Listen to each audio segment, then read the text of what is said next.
आप सबको ईद की बहुत बहुत मुबारकबाद जो गुजर गई, और उम्मीद करता हूँ कि मेरा ये मैसेज आप अपने घर पे ही बैठ के सुन रहे होंगे।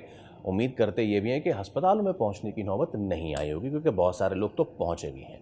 देखिए, ईद हुई, सबने कुर्बानी की, सुबह क्या बना, दोपहर क्या बना, रात क्या बना, इट्स अ क्लीशे।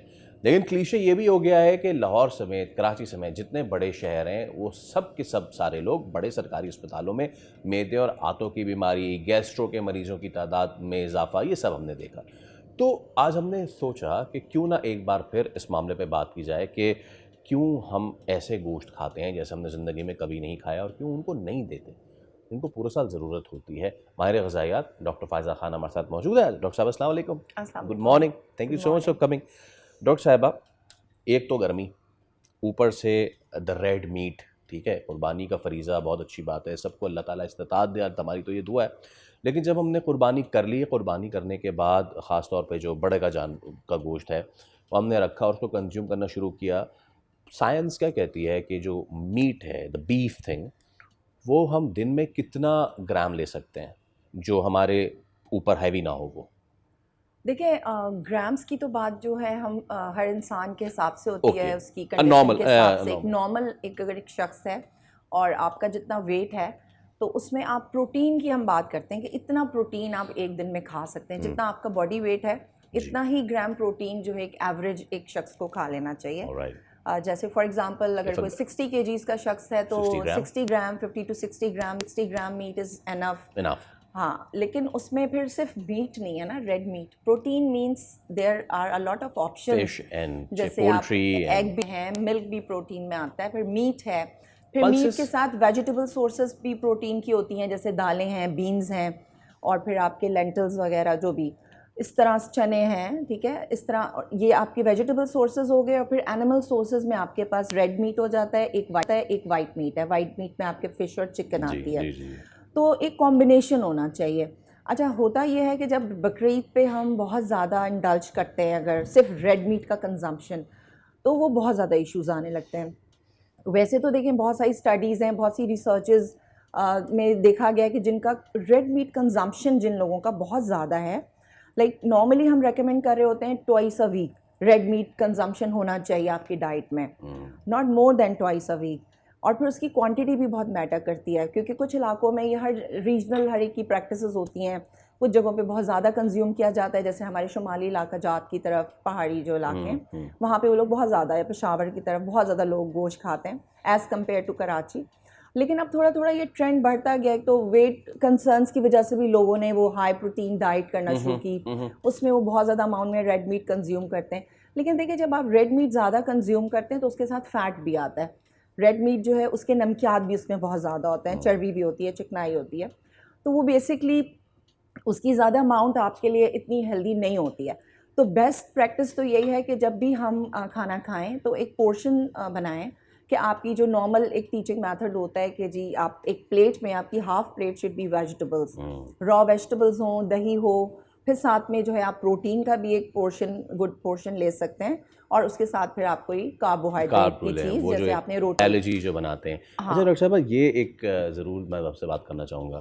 ये भी तो अफेक्ट आता है ना कि अगर आपका मौसम, जैसे आपने शिमाली इलाकों की बात की, सर्दी होती है वहाँ पे, तो वहाँ की रिक्वायरमेंट अलग है। इवन हमारे बलूचिस्तान में भी वो लोग ड्राई करके रखते हैं, because it is their requirement, उनका वेदर का रिक्वायरमेंट है। हमारा जो वेदर है हमारे पार्ट ऑफ द कंट्री में, वो हमें इतना अलाउ करता है, तो कहते हैं ना घबराहट हो रही है।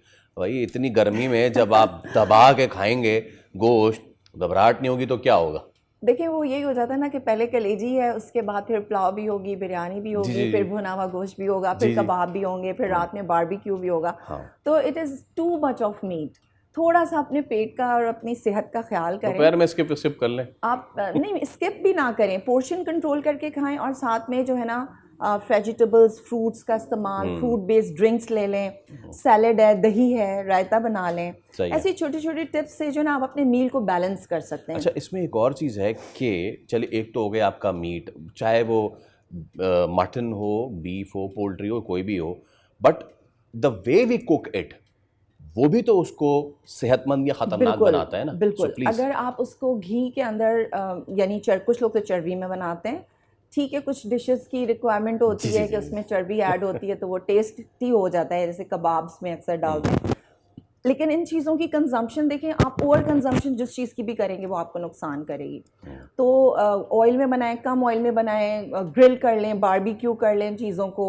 लेकिन बारबेक्यू में भी एक चीज़ का ख्याल रखना बहुत ज़रूरी है कि meat should be properly cooked on good temperature, क्योंकि अगर आप उसमें कच्चा मीट ले लेते हैं फिर उस पर आपके फूड सेफ्टी कंसर्न्स आ जाते हैं, आपको फूड पॉइजनिंग हो सकती है अगर आपने कच्चा मीट रह गया है या प्रॉपरली वो थ्रू आउट कुक नहीं हुआ है, उसको सही से कुक करना ये भी बहुत इंपॉर्टेंट है, स्पेशली रेड मीट में, क्योंकि बहुत जल्दी होती है। बारबेक्यू में अक्सर आपने देखा है कि वो कहीं ना कहीं रॉ मीट रह जाता है या उसमें कोई ब्लड आ जाता है, तो वो बहुत आपको, तो वो बैक्टीरियाज उसके से आपके आप ज़ाहिर इंजेस्ट अगर कर लेते हैं तो वो चीज़ बड़ी है। फिर किस तरह से आप इसको स्टोर करते हैं मीट को, यानी मीट की स्टोरेज। चलें आप जरा इस पे आया था आखिर में, ज़िबा किया हमने, फ्रीज़र में रख दिया, ये जो फ्रीज़ किया हुआ गोश्त है कितने अरसे तक मेरी सेहत के लिए अच्छा है और कितने अरसे बाद फिर ये मेरे लिए डेंजरस बनना? देखिए अब हमारी जो सिचुएशन है हमारे सिटी की ख़ास तौर पे,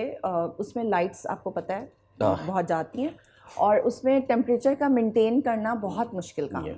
आप 0 डिग्री फ़ारेनहाइट पे कितना अरसा मेंटेन कर सकते हैं? अगर आपका बिल्कुल वेल कंट्रोल टेम्परेचर है और 1 सेकंड भी आपकी कोई लाइट नहीं जा रही है तो फिर तो ठीक है। आप उसको मीट के डिफरेंट पार्ट्स होते हैं, जो सॉफ्ट मीट है जैसे उसको आप जो है वो 2 से 3 महीने भी रख सकते हैं। कुछ ऐसे पार्ट्स होते हैं मीट के जो कि आप 3 से 6 महीने भी स्टोर कर सकते हैं। लेकिन वही प्रोवाइडेड कि आपका जो है ना टेम्परेचर वेल कंट्रोल्ड हो। और वो प्रॉपर जब उसको थॉ करें, अक्सर लोग क्या करते हैं ज़्यादा बड़े अमाउंट्स में स्टोर कर देते हैं, फिर उसको थॉ किया, फिर दोबारा से फ्रीज कर दिया, फिर ले लिया, फिर लाइक वो इस तरह बैक एंड फोर्थ जब आप करते हैं। ऑलराइट डॉक्टर साहब, हाँ वक्त की कमी है, लेकिन आपने जो बातें बताई उसका thank you so much for coming. उसका आखिर में लुबाब यही है कि ज़रूरत ही ना पड़े इतने ज़्यादा फ्रीज करने की, बांट दें लोगों में। सब्सक्राइब करें और बेल दबाएं ताकि कोई खबर रह न जाए।